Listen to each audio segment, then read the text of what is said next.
doing a feature episode here that I was asked to do a long time ago on a girl, Devlin. I can't remember her Instagram tag. Let's see if I have it in picture here just so I can give a little better context. Devlin616, that's what I thought. So Devlin616 here has been mostly fully blackout for a very, very long time. Has some kind of scratchy designs as well.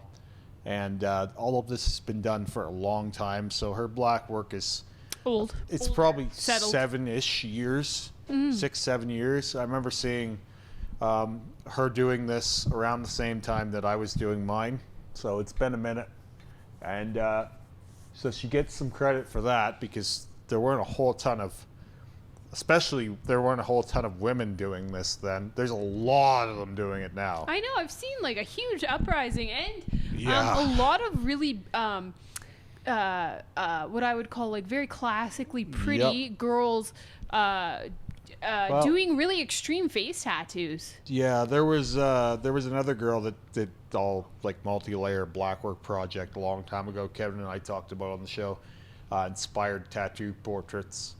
But there weren't a whole lot of like heavy blackwork female influencers type. I wouldn't even call it influencer. Like I would say maybe just people online. Like it just wasn't a thing. But now there's more women than men, I would say. I think so too. That do heavy blackwork. It's become very, very popular for women. And I think part of it is because the female shape lends really well to blackwork and to like the designs and stuff. And I think that like you can really accentuate things, and it really I just think if you have a really great body, it adds. Yeah, it became very artistic. At some point, blackwork went from grungy, covering mistakes and like the whole piercer arm thing to like classy and kind of like aesthetic, and you'd see girls specifically dressing with their black work to kind of create some kind of a look. And to me it's like mine was never anything like that. It was just the end of the road and what's next. But that wasn't the case here either. I think this was her first bodysuit. There's probably some cover-ups involved, but the only way that I've ever seen Devlin was with this look, heavy black work. And she was one where she would get these terrible kind of viral clickbait posts made of like girl destroys her face kind of stuff. Oh really? Oh yeah, that kind of thing. But like, not to get too much into that, she definitely got targeted with that nonsense a lot. But so awful. Well, the thing is like you grow from it socially, like your accounts, whatever you've got, builds off of that stuff. So it's always a mixed bag. But her black work was never super solid, which always was like it irritated me, because it was like, if I'm gonna get this much black done, I want it to be bulletproof. Yeah. And like, it didn't go bulletproof for me at first either. Like, I wasn't going to Hood. I'm not going to like the greatest black workers in the world. Even when your black was, in my opinion, bulletproof, you were still annoyed with it. Well, any imperfection at all. It was like, let's, iron it out. Like, I just had to do it. And, it wasn't done for me until that was the case. It was like, this project is ongoing until it's fully saturated. Mm-hmm. And it's still that way with the new color that I put on top. Now, part of the reason why I waited so long to do this video is because she has a ongoing black on black project that she started, I'd say maybe a little over a year ago.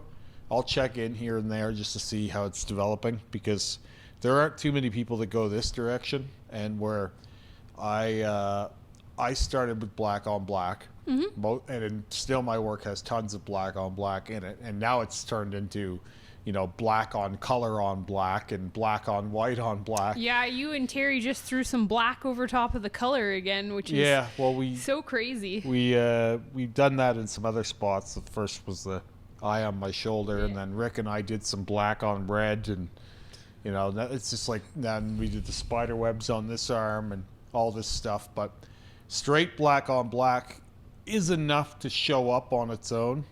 But it ends up being fairly faint. As you see here, it's this one here is fresh, she has. And it looks really, really crispy.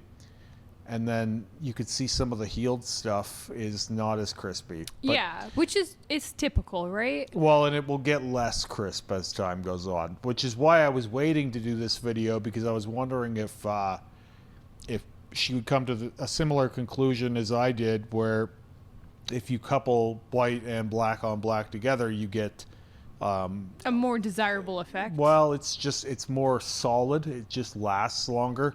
But her last post to this point was like in October, so I was just kind of like, that looks like, you know, I might not get another update for a while. So if I do, maybe I can brush on it later. My only problem is like, I think she's got a good shot at this working out, because the first layer is pretty gray and pretty tattered looking, and so you can do a new black layer over top of that fairly easily when the work is not, you know, very, very black. Yeah. But you're going to have to put more effort into this new layer than you did the first layer, because that stuff needs to be solid in order to stay. Yeah. You can see her arm here, right? You can do pretty well anything you want over that. For sure. You know those bats I said you could cover the other day? You can pretty well cover this arm the same way, I was saying, right? Like it's pretty easy to cover something that's not solid. Right.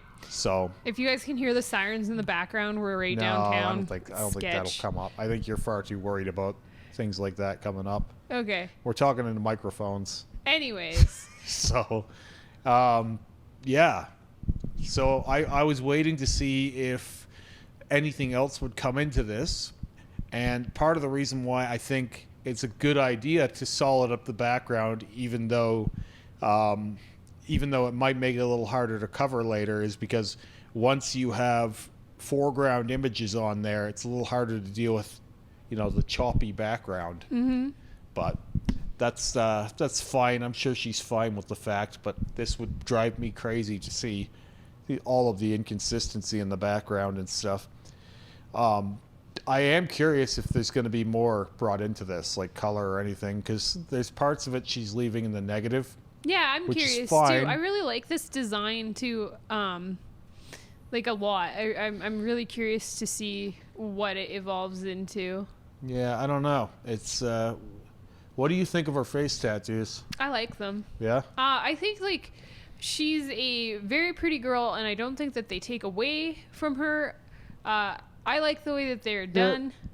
This one always gets me, because like people will say things like, "Oh well, pretty girl ruined your face," and all. It's no, I don't think so at all. To me, it's like you're gonna be pretty either way if you're a good-looking girl. Like if you're a good-looking human, you're gonna be a good-looking human. Yep. It's like the same thing with Black Alien Project, where it's like somehow the guy is still attractive in a way, you know, even though he's got no ears and no nose. He's still an attractive guy. There's something about it where it's like your features and stuff are still there. They're still there. And I think that she's done some things that kind of accentuate some of her nicer features too, right? Like, I think like, even though it's like hard to say really, but I think that like these tattoos frame her mouth really nicely. I think they frame her chin really nicely. I mean, if that's eyes really nicely. That is the result, I don't know that it was a desired one. I don't know if it was the intention, but it does work that way. Like, this is indifferent of whether it will make you sexy or not. Oh, you know yeah, what I mean? I know. Like, it's like, that is better to me. Like, I like the idea of just doing what you want, and if you end up being attractive, you just are. Yeah. I don't like this idea of necessarily pursuing an attractive look, and if it's not attractive, you don't do it. Right. And I feel that way for men, too, not just women. Yeah, I think this is just what she wanted, and she did it. Well, it's not an inherently feminine design by any means, right? Like this. But I think she's very feminine looking, so it is like, feminine. Like it's one of those things where it's like, it's feminine because of how she wears it. Yeah. right? Like yeah, if you put this on a neutral masculine person, it would be masculine for sure. The biohazard neck piece is like not necessarily feminine. It just happens to look so because it's not going to not, right? But it's so funny to me when people will say things like, "Oh, well, a pretty girl threw away her looks." It's like there's lots of pretty girls out there that look normal. Right. That doesn't cease just because this girl has done this. Well, right? and it's also like check your beauty standards too, right? Like, you know, why can't this be beautiful? Well, I mean, I'm sure it hasn't hurt her. Like, right? I'm pretty sure she has a family, and I'm pretty sure she's a mom. I know, but like people are just crazy to me when they she threw away her beauty. No. Well, I mean, this makes you niche too. Yeah. It's like we were talking about that O'Reilly or whatever her name was, where it almost becomes like a fetish to some people, which is also a little silly. But it's like for everything it loses you, it gains you a lot of love as well. So I don't know that there's a net loss. It's just a changing of the interest, and you know, it is what it is. But yeah, I don't know. I'll be interested to see if any color comes into this at any point, because I've never seen color prior. But when you start getting into working over black, it's like, I think your typical interests in tattooing kind of have to change a little bit, because conventional methodology is sort of out the window. Like I have been open to colors that I wasn't open to before, just for kind of the experimental and kind of also try to find ways to make things pop more, right? So it kind of opens your mind to new ideas, because like when you're working on negative space, you may never need to consider what would make this pop more, but when you're working over black, it's like the range of effects is lower with just black, right? Like, so then it's like, what if we put some white in there? What if we put some red in there? What if we put some this in there? And then all of a sudden it becomes like a clarity thing, right? And you're trying to figure out the best way to get clarity. And a lot of times that opens the door to color. Yeah. Right? And then you can bring black back. And the funny thing that I've found is black on color on black is darker than black on black, which is very strange. It's denser. I don't know. It goes in blacker somehow. Interesting. Like it looks apart more from what it's covering than it does when you just put it straight on black. So theoretically, if she were to say, take red and red out one of her arms and come in with black line work, and then fill the sleeve with like gray elements over the red or something like that, you could have some version of black and gray that you couldn't have easily had just working straight on a blacked out arm. Interesting. Which is bizarre to even think about, because you would think that all the layering would dull the result, but it seems that when you bring black in over color, even if it is on black, it looks blacker. So that would be some advice that I would give to chew on if I were speaking with her. But obviously not everyone's going to necessarily go the route that I have, but it has been the case from what I've observed.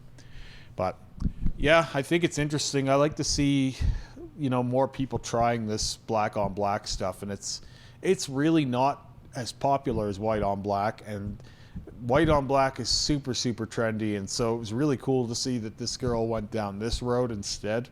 Yeah. And I like the look of black on black straight up more than white on black. Me too. Like just the white line work stuff. Like this is more of a look for me.